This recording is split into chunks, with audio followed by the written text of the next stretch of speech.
Welcome to the Mad Forensic Science. I appreciate you guys coming in and tuning into the channel. Today we're going to be talking about toxicology, specifically a catcher's extraction. As always, you can follow the Instagram, Twitter, and YouTube here. But today we'll be focusing on the quantitation of fentanyl metabolites from liver tissue using a validated catcher's extraction and LCMS analysis. Quick disclaimer that the findings, conclusions, and opinions are those of the Mad Forensic Scientist and do not necessarily reflect those of the author or research institutions. So a quick background into the opioid epidemic. So the national overdose deaths have been quickly rising since 2013. Peaking here in 2019 and 2020, we saw a drastic increase in opioid overdose deaths. Shown here in the red, the synthetic opioids were much higher than anything else. Highlighting then specifically, in 2013, synthetic opioid deaths were only 3,100 for the U.S., and then in 2020, spiked to 56,000. I believe the last one was 70,000 for 2021, which is an amazing, drastic amount. That's just an exponential growth of these opioids. So postmortem toxicology. Typical postmortem toxicology specimens include blood, either central or peripheral, liver, or other fluids and tissues, especially when there's advanced decomposition. Liver is a valuable tool, a valuable matrix because it avoids postmortem redistribution. So it's a valuable tool in terms of medical legal death investigations.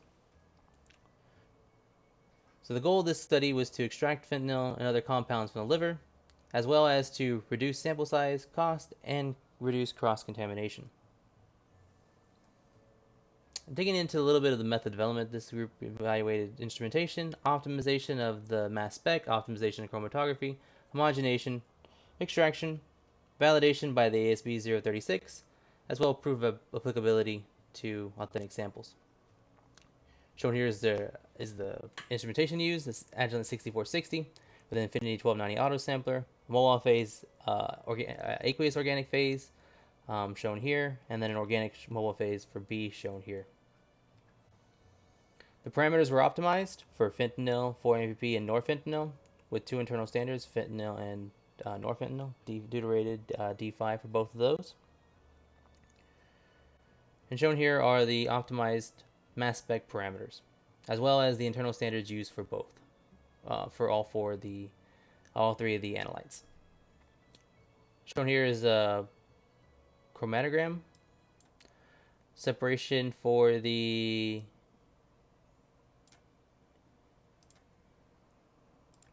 analytes of interest,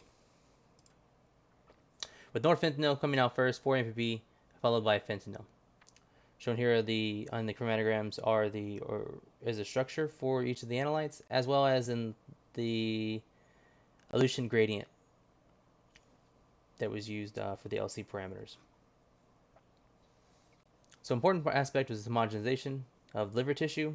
Both beef and human liver tissue were homogenized using a mixer mill with stainless steel balls in a reaction chamber. So inside this microcentrifuge tube, the liver was placed with the stainless steel balls and pulverized using this mixer mill. So what this does is it rapidly moves back and forth and allows the beads to homogenize the tissue.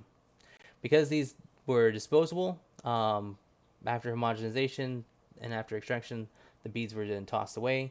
They did not need to be cleaned, so this prevented the risk of cross-contamination. So the extraction techniques they were evaluated were liquid-liquid extraction, solid phase extraction, a catcher's extraction, and then those three extractions were evaluated comparing matrix effects, recovery, and process efficiency. The liquid-liquid extraction required homogenized liver tissue, water, sodium hydroxide, and then the internal standard into a 15 ml centrifuge tube. MTBE was the buffer, methyl tert butyl ether. This process was then vortex centrifuge, spun down, creating a supernatant that was then taken and reconstituted, dried down and reconstituted for LCMS analysis. Also evaluated was a solid phase extraction, or SPE. The homogenized liver tissue was placed with water, sodium hydroxide into a microcentrifuge tube and incubated under heat 60 degrees Celsius for 1 hour, and then processed through a solid phase extraction. The solid phase extraction protocol is shown here, but the elution was then dried down and reconstituted with 100 microliters of methanol. Finally, the last technique evaluated was a catcher's extraction, which is quick, easy, cheap, effective, rugged, and safe. Catcher salts were applied with acetonitrile and water to create a immiscible layer. These were then mixed with the mixer mill and then centrifuged, creating two distinct layers. The supernatant was then taken off and dried down, or then further dispersive SP cleanup. The supernatant was then taken off, dried down, and then reconstituted for LCMS analysis. To compare the extraction techniques, recovery matrix effects and process efficiency was compared. For each of the techniques, they were run in five times. Shown here are the recovery at the low concentration for catcher's extraction, and the top, the middle is liquid extraction, and the bottom a solid phase extraction. As you can see, the catcher's extraction exceeded 90% for the recovery. 100% would be perfect recovery. And the liquid extraction failed to reach 80% for fentanyl, and the solid phase extraction failed to reach 60% with 4 MPP. Also here highlighting the matrix effects. Catcher's extraction exceeded 80% matrix effects, with 100% being the ideal scenario.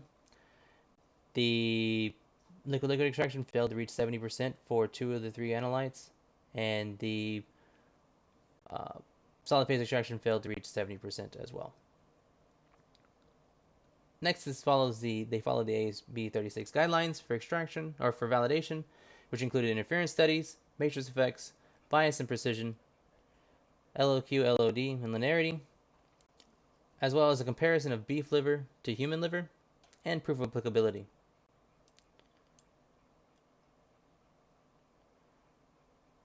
For selectivity and interferences, individual standards were injected, as well as negative matrix were extracted, as well as an interference mix. This provided the analyst with knowing that the method was selective and avoided interferences. Here's a list of the compounds that were prepared for the interference study, which included other opioids, opiates, supplements, synthetic cannabinoids, stimulants, synthetic cathinones, cannabinoids, and other alkaloids. Focusing on the ionization suppression or enhancement, which is the focus of the ASB. Plus or minus 25% is deemed acceptable by the ASB, and at the low end, the high concentration for all 3 analytes that did not exceed plus or minus 10%, which was deemed acceptable. Shown here is the percentage or the calculation for the ionization suppression or enhancement, as well as the evaluation of within run precision, between run precision, and bias. So for within run, plus or minus 20% is deemed, or less than 20% is deemed acceptable for percent CV. It did not exceed 13.8%.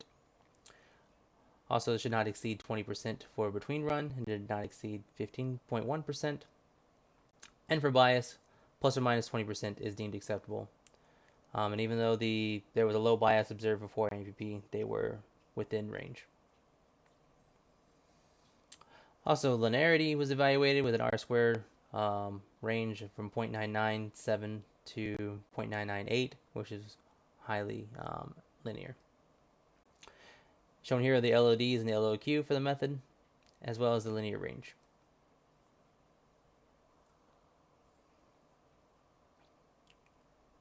Beef liver was used for the comparison of the standards, and liver human extracts were evaluated as well.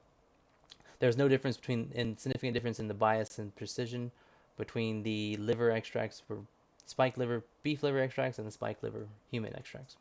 So it was deemed acceptable to use beef liver as the model for the human liver extraction. Shown here are the statistical tests for that, and with the t-test, they've shown that there was no significant differences.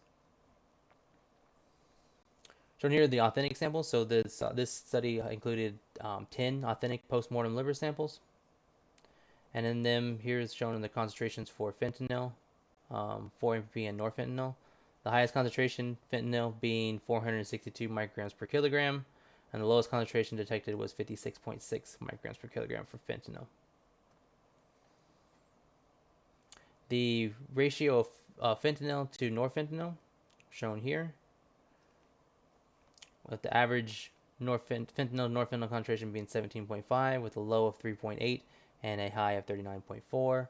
And fentanyl to 4-MPP was an average of 19.7 with a low of 5.5 and a high of 59.6. Now this is a comparison of the fentanyl concentration to the norfentanyl concentration detected. This can be used to evaluate whether the fentanyl was a cause of death, because if the concentration of fentanyl is higher than the metabolite, then the body had less time to metabolize, and it is indicative that the person died while fentanyl was still active in their system, which could be indicative of a fentanyl overdose. So since most of the concentrations are higher concentration of fentanyl compared to the metabolite, that indicates that most of these victims did in fact die from fentanyl overdose. So a little bit of comparison to other literature. Shown here is Lukenbill, McIntyre, as well as Palomani studies from 2008, 2012, and 2013, with the mean concentrations ranging from 38 to 128.